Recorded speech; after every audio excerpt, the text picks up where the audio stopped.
Well, first tonight, the Child Sex Abuse Inquiry has been told that hundreds of youngsters in care in Nottinghamshire were failed by the police and councils. The hearing was told that almost 350 people across 7 decades have come forward as victims. Today, survivors gathered at the start of the inquiry, which is being held at Trent Bridge Cricket Ground. Our social affairs correspondent Jeremy Ball is there for us. Jeremy, good evening to you. So can you take us through what happened today? Well, and today we heard about the sheer scale of this scandal, children complaining again and again about the most horrific abuse, but they simply weren't believed, we heard. The police even dismissed some of the victims as prostitutes or rent boys. We also heard records were destroyed, that records that repeated warnings to some of the councils simply weren't acted on. And one barrister said that taking children into care was taking them from the frying pan into the fire. A day they've waited for so long, to uncover the truth about stolen childhoods, lives destroyed. 89 survivors and victims have been invited to take part in the Nottinghamshire inquiry. I feel like it's the beginning of closure. I'm over the moon. We're grateful to you all for coming forward to tell the inquiry about your experiences. The inquiry is looking at how the authorities responded to decades of complaints about abuse in children's homes and foster care. One barrister's representing dozens of survivors.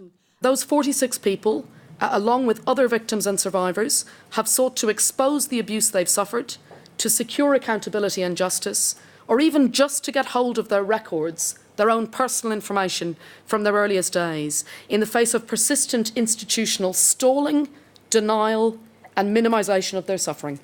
L27 would abscond from Beechwood and tell the police about sexual and physical abuse, but was told to stop lying.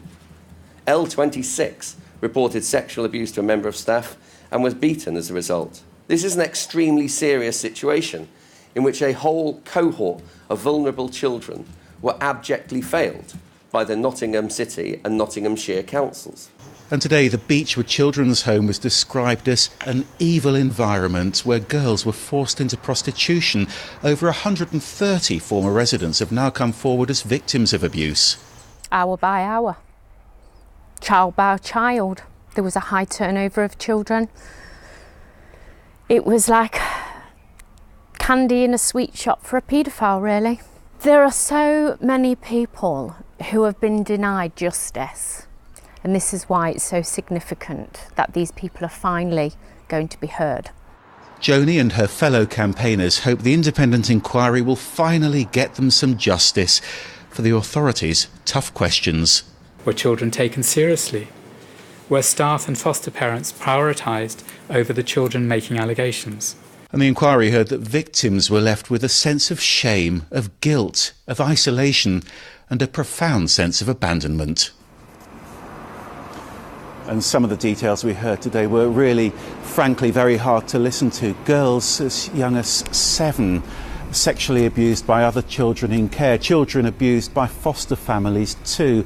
We heard that at Beechwood there was a fight club that was used as a form of torture. And we heard basically that social workers didn't spot some of this because they were so focused on the carers rather than children. We heard about a relationship breakdown between police and social services, and also that some police investigators were under so much pressure that they were in tears at times.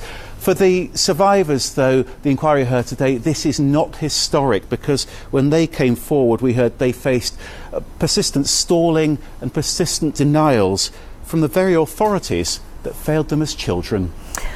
Jeremy Ball, thank you very much.